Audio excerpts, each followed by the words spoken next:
Hello, my name is Mimi. I am an occupational therapist, spiritual counselor, but most of all, I am a mum to a beautiful, beautiful boy who is a year old. Now, I have once started a podcast when my son was about 6 or 7 months old. And mums will know sleep deprivation can come in waves. And I most certainly was at the height of my sleep deprivation. And this was one of the things that had to fall off. But a few months later, I'm feeling the call, I'm feeling the nudge, and my guide slowly guiding me to be here and to be present. Now, I've had so many different nudges from family, from friends, from my guides in the ancestral realm telling me that it is time to get their voice out there. Now, when I refer to my guides, I very much mean my ancestral team because that is who I connect with, that is who I am in union with, who I am in partnership with. But most of all, it rides through the wave of God. Now, I have so much to share about this journey. My hope is that this podcast can encapsulate motherhood, spirituality, ancestral connection, and how it all ties in for our generational wealth and building a generation of wise souls. So, buckle up, get ready. We're going to just flow and see what happens. And this first episode, I really love to talk to you about my own personal ancestral connection journey. Now, I want to share it with the wisdom and the knowing that I am not in my fullest evolution. I don't believe I will ever be in my fullest evolution because the ancestral realm, the ancestral wisdom keeps on giving. It is a journey that keeps on unfolding, and it is one that is a lifetime to bear and to carry, and it keeps on transcending even after we pass because we transition from knowing to being, from elder to past ancestor and to past ancestor in spirit. And that's why I don't believe it's ever in its fullest evolution. So my journey started when I was actually a teenager. Now, it could be a little bit before I was a teenager. I just don't recall the specifics, and that's probably for another episode. But my mind doesn't necessarily recall ages and stages of things. Blame it on the autistic brain, but it's just something that that just doesn't happen for me. But I remember one moment sitting in my bed, lying in my bed, experiencing chronic cyclical pain. Now, I have had for the last 2 decades quite debilitating periods that have pulled me out of being able to function. And again, that's probably another story for another day, but I was very much carrying this burden in my womb, this pain in my womb that would render me to my bed every single month. And I remember I used to sit there, lie there, crying, like crying out to, I don't know who it was at the time, maybe God, the universe, asking, gosh, does this mean I'll never be able to have children? Can you give me a sign? Show me a sign. Now, in my recollection, this was around the time that my paternal grandma passed. And I remember at that time I started to have visions, but how it presented to me was a little girl who I believed to be my spirit baby sat on my bed and effectively said, like, Mummy, you will meet me one day. Now, something that I learned through navigating this ancestral journey is that oftentimes your ancestors will initially present as children, and that's because they don't want to scare you. They don't want to scare you, they don't want to shock you, especially if you've never met them in their physical form. So, whether that's you didn't live with your grandparents or ancestors from before, or you might not necessarily have a picture or have witnessed them in their flesh. they may present in younger form in order to almost like warm you up to the idea. But I didn't understand that for decades, at least like 10, 15 years. It took me a while to understand that. And I just kind of thought, wow, like what a reassurance. Like my daughter's come to visit me and everything's going to be great. Like I'm going to have this little girl and we're going to be like buzzing, flying as a mum and daughter pair. So I took that as a massive point of reassurance. And I think at that point, that was probably when my spiritual journey started to deepen. Now, at this point, I'd already started to, I was very much into crystals. I was collecting books in astrology. Like I was very open and receptive to the other realm already. And prior to this, I used to have prophetic dreams. So it wasn't a shock to me, but it was probably the first time that I'd received such direct guidance or direct messages from a being.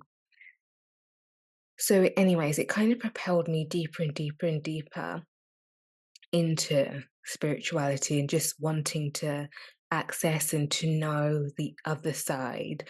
And, you know, I went to university, my 20s happened. I went and I studied and I started my career really young at 21. And I got into a space where spirituality was on the back burner. I was very much still the person who just always knew things, the person who always wanted to talk on a deep emotional level, but I never explored that side of me until probably maybe I was 25 or 26. Now, I don't think I've really shared this with many people, but at the time I was in a long term, very serious relationship, and I just remember having consecutive dreams where my paternal grandma was showing me and she kept presenting and was basically saying to me, it's time. It's time. It's you're not in the right place. You're not in the right situation. You need to close this chapter and come and walk with us. And I just had this stillness. I had this stillness. I had this knowing. I didn't have any sense of fear. I just knew. I just knew that something in my life needed to change, and I could sense something in my life was about to change. It was a classical tower moment for me, in all honesty, because I loved the person that I was with. Like they were my best friend, and we had a home together. We had physically bought a home together. Like we had achieved something massive in our 20s. And it was the weirdest thing to be with someone and to say, I just have this feeling in my body. I just have this journey that I know I need to go on. And boy, did that journey start. So that was probably one of the first times that I experienced such direct guidance that really challenged and really pushed me to trust and to take a leap and to just go with the guidance that they were giving, showing, and instructing me. And I, like looking back at that time now, I just don't think I knew how impactful and how much of my life would change as a result of that one decision. So, fast forward, I went into my own space and I even more like deepened my sense of spirituality. I just became totally, totally invested in the process. And of course, like my Saturn return, like hit around, and I was in the depths of just rediscovery. And I went and studied my spiritual counseling, did my yoga teacher training, did my Reiki training, and I was just full guns blazing. moving in rhythm, moving in step with my dreams. And I think at the time I just kind of thought, oh yeah, my grandma's just got my back, like she's there, we're cool, we're hanging, not knowing the severity and the depth and how many ancestors were actually behind me, pushing me, guiding me.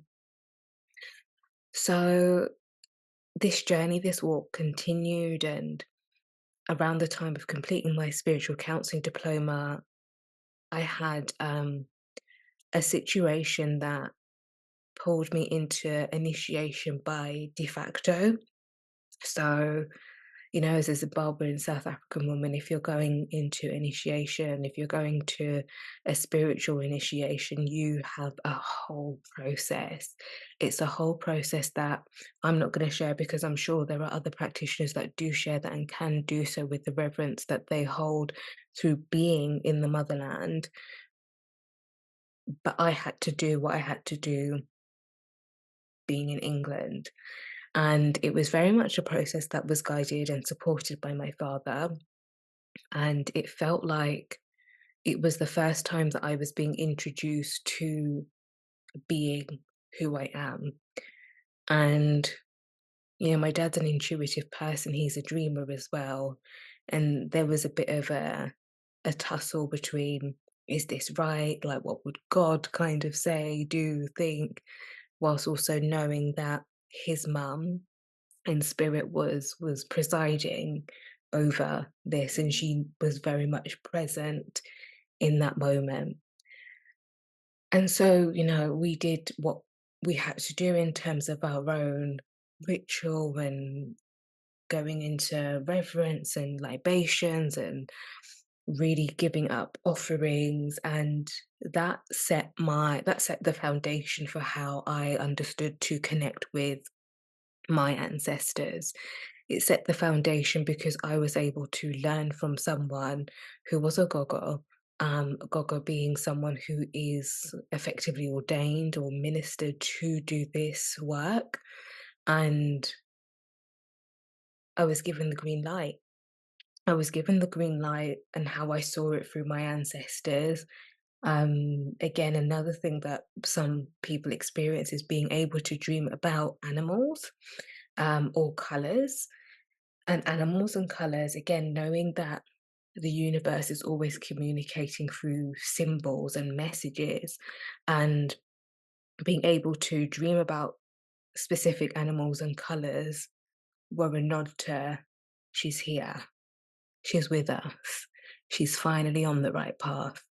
So that just kind of served as a moment of, okay, this is the life that I've chosen now, and we just have to keep rolling with it. We have to keep doing it. So I completed my spiritual counseling diploma, but also felt that I had this awakening, this initiation with my ancestors, and it was very much in harmony with one another, because for me it felt like it tied almost like a Western kind of philosophy or spiritual ideology with ideology of my roots, ideology of where I came from. But I feel like it still took me at least another couple of years to really sit in the level of understanding of what I know to be true about ancestral connection. It's only when I started to guide people in my one-to-one counseling sessions that I realized how much of my ancestral work is about helping other people to connect to their ancestors, and how much of that healing comes through unifying that process and through identifying why that process is required. And my journey kept on getting deeper and deeper and deeper. So that's a very general overview, because there's so much that I could say, there's so much that I could share about this journey. But what I do want to kind of say is that something that I feel in my gut and my spirit, and I know to be true, is that ancestral connection is integral to generational healing.